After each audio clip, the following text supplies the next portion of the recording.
My wife, Marcy, was in London again, shopping. She has been spending more time away from home every year. We no longer have a marriage, but I cannot afford to give her a divorce and she has no desire to apply for one. In the last 5 years, my software company has taken off. For over 10 years, I was struggling just to keep our head above water, and then the hardware technology caught up with my software package and things went sky high. 3 of the big companies had expressed interest, and I was just waiting for the right one to grab it. The actual value now was well over 10 million, mostly in stock, which I held. About 8 years ago, Marcy was working for a legal firm in Reading. The paycheck was a big help at the time. Her hours were long and she ended up making several overnight trips for the firm, even though she was just a paralegal. I was tied up with the new software, so I didn't give a lot of thought to her absences. Up until that time, everything was okay between us. Our intimate life was great, and we seemed to spend a lot of time doing things together and enjoying each other's company, even with my erratic work habits. After she was with the law firm for about a year, the intimacy dropped off to almost nothing, and our life together became barely platonic. I was unhappy with the situation, but I was sure it was just a phase she was going through. We had 2 sons who were both in high school. They pretty much took care of themselves. Bradley was getting ready for Penn State, and Scott was looking forward to the Marines. Marcy's boss at Burke's Legal was Robert Logan. I met him and his wife a few times at company functions, and he seemed like an okay guy. One day, Marcy came home very upset and told me that Robert was dead, shot by his wife. She didn't go into any other details, but shortly afterwards she quit and never worked again. Our marriage did not improve. She became surly and argumentative. I would like to say she had some redeeming features or good traits, but I can't. I would try to avoid her as much as possible, but it was difficult. To make matters worse, she was pregnant. I was hoping the new baby would improve our home situation, but it didn't. Marcy named our new daughter Glenda. She adored the girl and fussed about her constantly, but our relationship continued to get worse. As Glenda got older, Marcy started to spend more time away from home. The company was making money, so we ended up in a new house with servants. Marcy had a live-in nanny for Glenda and took full advantage of it. I never asked where she went or why. All I knew was there were a lot of expenses. Luckily, I was making the money faster than she could spend it, but I was upset nonetheless. I tried to talk to her and find out what happened between us, but she refused. Of course, the separate bedrooms didn't help. I had no idea what I did wrong, and so I had no idea how to fix it. I finally just gave up. A divorce would cost me a couple of $1 million and probably ruin the new company. I was upset with myself for letting it go this far. I had my own legal staff on retainer, but still could not see a good way out. Glenda was growing into a fine young lady. I spent as much time with her as I could. Marcy usually kept us apart, but since she was gone so often, Glenda and I became good friends without her knowing. It was our secret, and Glenda enjoyed it. She was in 3rd grade now and doing well. I got to go to the PTA meetings and the teacher conferences. Marcy was usually busy with other important things. Bradley and Scott were both on their own and doing great. My marriage sucked, but my kids made up for it. Then one day I got lucky. Janet Logan was sitting in my office waiting for me. I was surprised because I thought she was in jail for killing her husband. She had aged well. Her hair was shoulder length and was a smooth mixture of gray, silver, and a little black. She had on very little makeup, and her skin seemed to have a gentle smoothness without being soft. Her eyebrows were natural and fit her face perfectly. She appeared to be hard and feminine at the same time. "Janet, this is a surprise, to say the least. You look good." "Thanks, Grady. I wasn't sure you would remember me. It's been 8 years, and I was certain I would be a forgotten person by now." "Would you like some coffee?" "Black would be great," she replied. "Janet, I am in a very embarrassing spot here. I am, of course, aware of your situation and don't want to say anything to upset you. If I say or do anything that might be inappropriate, please feel free to correct me." "I have been in jail for the last 8 years, Grady. I am pretty well calloused about the whole thing. Don't worry about my feelings. By the way, How is Mrs. Stevens? Not something I want to talk about.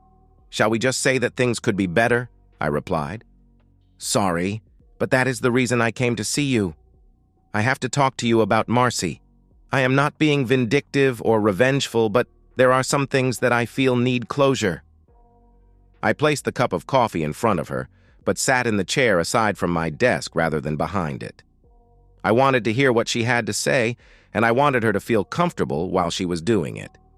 I hit the intercom button and instructed my secretary not to interrupt us. Grady, did you follow the trial at all? No. Marcy mentioned what had happened, but I didn't have any particular interest in it myself. I was busy with the business startup, and she wasn't very talkative at the time. I guess she was upset at his death. More so than you would imagine, I guess. It appears that you have no clue about what was going on, so a lot of this will come as a shock to you. You said you didn't want to get me upset. Well, I feel the same way. I am going to explain things to you that are not pleasant to hear. If it becomes too difficult, just tell me, and I will stop. Maybe we should have had some scotch instead of the coffee, I replied. There was a little half-laugh from both of us. On the day that I shot Robert, he was planning on leaving me and running away with Marcy. Robert had stopped by the house just long enough to present me with divorce papers. Your wife was waiting in the car. They were going to come see you after they finished with me. I had been aware of their affair for some time and had documentation and a few pictures. The fact that he was asking for a divorce didn't bother me because I was planning the same thing. Janet, I had no idea. I was living in my own little world at the time. I guess it was my fault in a way that the whole thing happened. I am sorry that my poor performance as a husband contributed to your marital problems, I replied. There was more, Grady. Robert had always wanted a family, and we were never able to have children. He was constantly complaining about my shortcomings as a wife and blamed the entire thing on me. When he handed me the divorce papers, he told me that Marcy was pregnant with his child and that she was going to provide him with the family he always wanted. I turned and started to walk away from him, but he continued to insult me and call me all sorts of demeaning names. It was not enough that he was leaving and divorcing me, he insisted on making me feel as if I was less than a person. It seemed like he was never going to stop berating me, and finally, I snapped, reached into the buffet drawer and pulled out the revolver. I don't remember shooting him. Do you mean to tell me that my daughter, Glenda, is Robert's? Glenda is not Robert's daughter, but I would imagine that Marcy thinks she is. Can you explain that? I asked. I had myself checked several times. The doctors never found anything wrong with me. I finally got a sample of Robert's sperm checked, and he was totally sterile.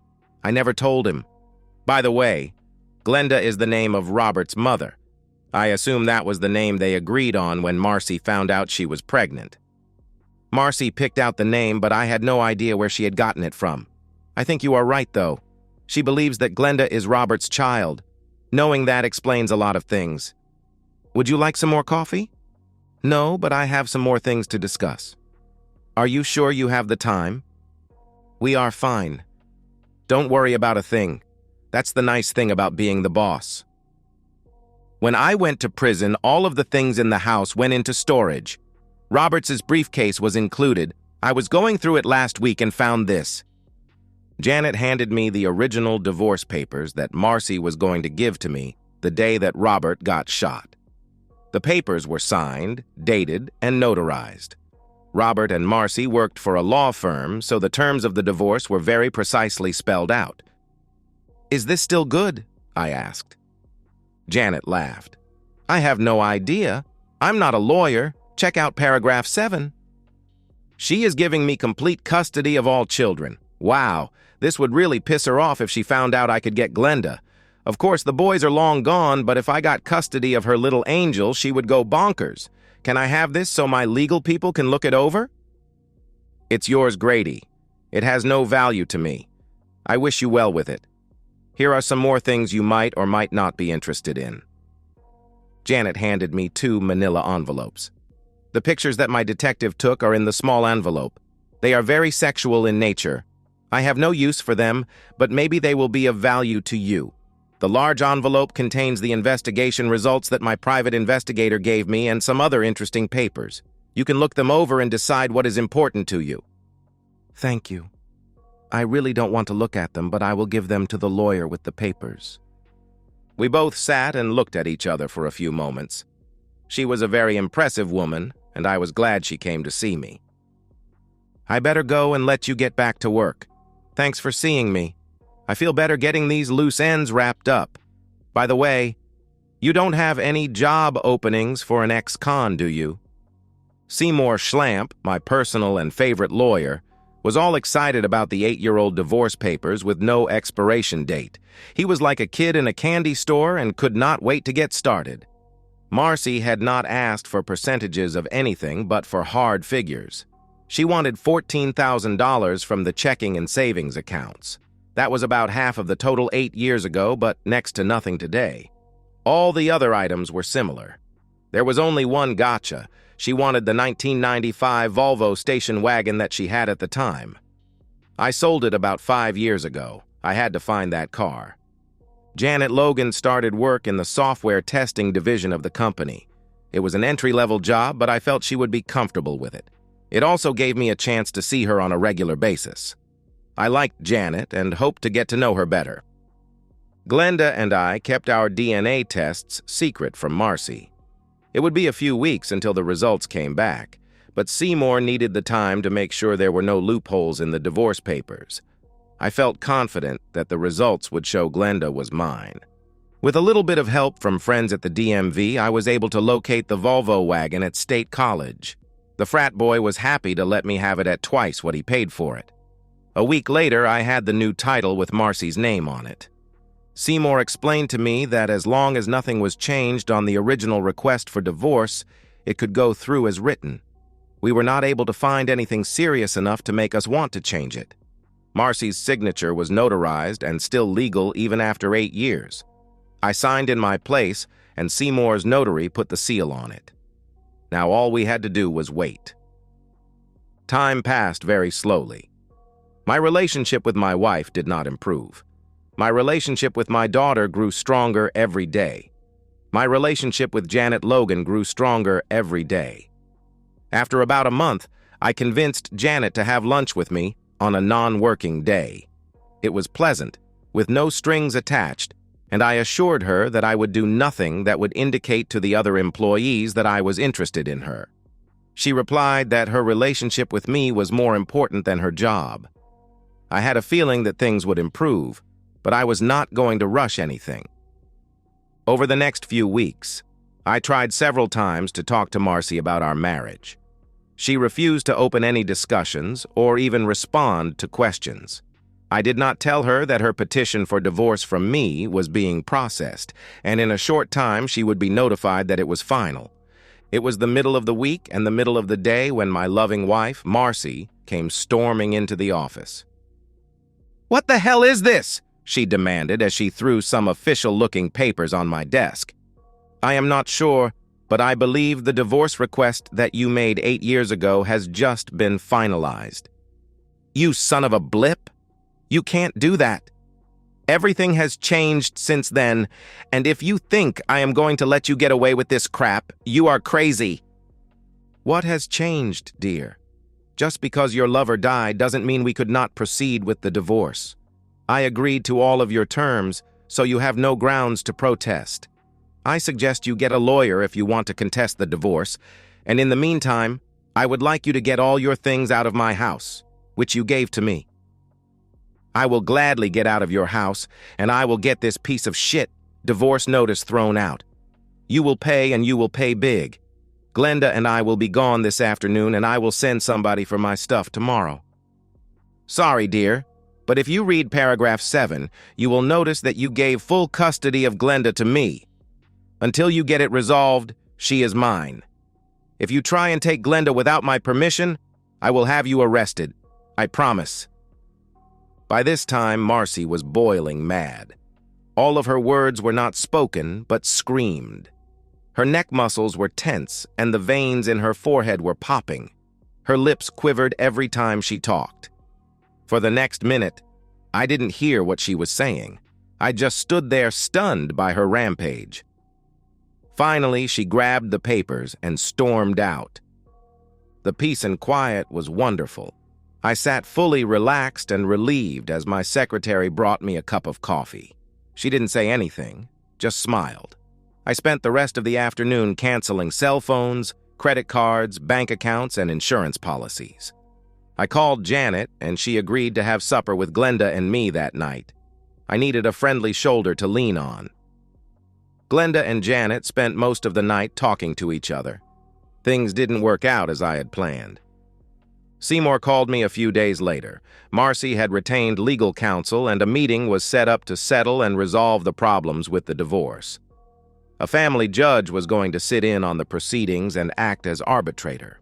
Seymour indicated that Marcy's lawyer did not seem to have much confidence in getting the divorce decree thrown out, but seemed more interested in getting me to relinquish custody of Glenda as an addendum. I agreed to compromise, but not concede. The meeting started off slow and consisted mainly of reviewing each of the demands that Marcy had made in the divorce request. Seymour handed over checks for the agreed-upon amounts, and we sat quietly and endured the formal protests relating to the unfairness of the settlements. Seymour gave no responses whatsoever. Marcy seemed shocked when I slid the car keys and title for the Volvo across the table. At last, the question of custody was reached. Marcy asked the judge if she could make a statement, which was approved. For the last 8 years, I have forced myself to live in a loveless marriage for the sake of my daughter. I loved Robert Logan with all my heart, and I was proud to give him the child that his wife was unable to. Robert Logan is the father of my daughter, not Grady Stevens. Mr. Stevens has no rights whatsoever to Glenda, and I will not tolerate having the daughter of the man I loved raised by a stranger. I am seeking sole custody of Glenda Stevens based on this. The judge, who had been quiet during the entire proceeding, spoke up. Mrs. Stevens, are you saying that Glenda Stevens is the offspring of an adulterous relationship that you had with Robert Logan while you were married to Grady Stevens? Yes, Your Honor. It sounds a little degrading the way you put it, but Robert Logan and I were lovers and soulmates. We never felt like we were doing anything as dirty as adultery. We were planning on starting our own life together when his tragedy occurred. Glenda is the proof of our love, and I don't want Mr. Stevens having contact with her in any fashion. Your revelation concerning this matter would in most cases make you less likely to get custody due to the infidelity. If what you say is true, however, we might possibly have to reconsider. The judge looked over to Seymour. Do you have anything to offer? Seymour and I sat and looked at each other. Are you sure you want to do this, Grady? Yes, let's do it. My friendly lawyer pushed a piece of paper across the table to Marcy's lawyer. This a report made approximately 6 weeks prior to the conception date of Glenda Stevens. As you can see, the report indicates that Robert Logan had a sperm count of 0. Mr. Logan was completely sterile, and there is no way he could ever father a child. That is the reason Janet Logan, who is fertile, was never able to conceive. Marcy went pale, and her eyes opened wide. She was getting agitated again, as she did in my office. That's a lie. That report is not authentic. This is something that you are making up just to steal Robert's child away from me. Her lawyer whispered something in her ear as he tried to calm her down. Finally, she seemed to relax a little bit. Seymour pushed 3 more pieces of paper across the table. The first form is a DNA analysis of Glenda Stevens. The second form is a DNA analysis of Grady Stevens. The third report is a comparison of the two, which shows that Grady Stevens is, without a doubt, the father of Glenda Stevens. Are there any questions? By this time, Marcy was in tears. She wasn't mad anymore. Now she was simply crushed. She was bawling uncontrollably as her lawyer asked for a short break. After the break, my ex-wife's lawyer conceded custody, but asked for some type of visitation agreement. I agreed to let Marcy have Glenda every other weekend and 2 holidays a year of her choice. Marcy decided that she would like to have Glenda on Christmas and on her birthday. Marcy sat quietly for the rest of the session. I went back to work without saying anything to her and left Seymour to finalize the paperwork. I could not believe that I got off that cheap. If Marcy had been a better companion in the last few years, I would have been willing to share the wealth. I never denied her anything, emotionally or materially. I was willing and able to do anything for her, but somehow I had not met her expectations as a partner. I never was able to figure out what Robert Logan had that I didn't, or what he did for her that I could not. The pictures that Janet left did not show him to be anything special in the physical department. I gave copies of the pictures and the investigation to Marcy. Inside the investigation were 2 reports of motel meetings that Robert had with other women at the same time he was seeing Marcy. I hoped she enjoyed reading that. Every attempt I ever made to get an explanation from Marcy was rebuffed. The divorce left me feeling like a failure. I found a little consolation with Glenda and Janet. Marcy moved in with Robert's mother, Glenda. Apparently, they had become friends over the last few years. Unfortunately, the arrangement did not work out well for Marcy. In order to support herself, my ex-wife was slowly selling off the jewelry and designer clothes that she had accumulated at my expense. It took a while for her to realize that her lover's mother was doing the same thing. After 6 months, Marcy moved out and went to live with her sister in Norristown. In the beginning, Marcy was picking up Glenda every weekend. She started to call and make excuses for not being able to come for some reason or another. The calls became more frequent and the excuses lamer. Finally, she just stopped coming at all. Glenda didn't mind when her mother canceled because Janet and I would go overboard to make it up to her. We spent more time together and were beginning to feel like a family. Janet moved into the house and we were married just before Christmas. Marcy was on a singles cruise to the Caribbean over the holidays and couldn't pick up Glenda as scheduled. That made everyone happy. 2 weeks later, I filed to have the custody addendum thrown out and it was approved. My company was finally purchased, and we were now in the big bucks. Janet is extremely happy because, for the first time in her life, she is pregnant.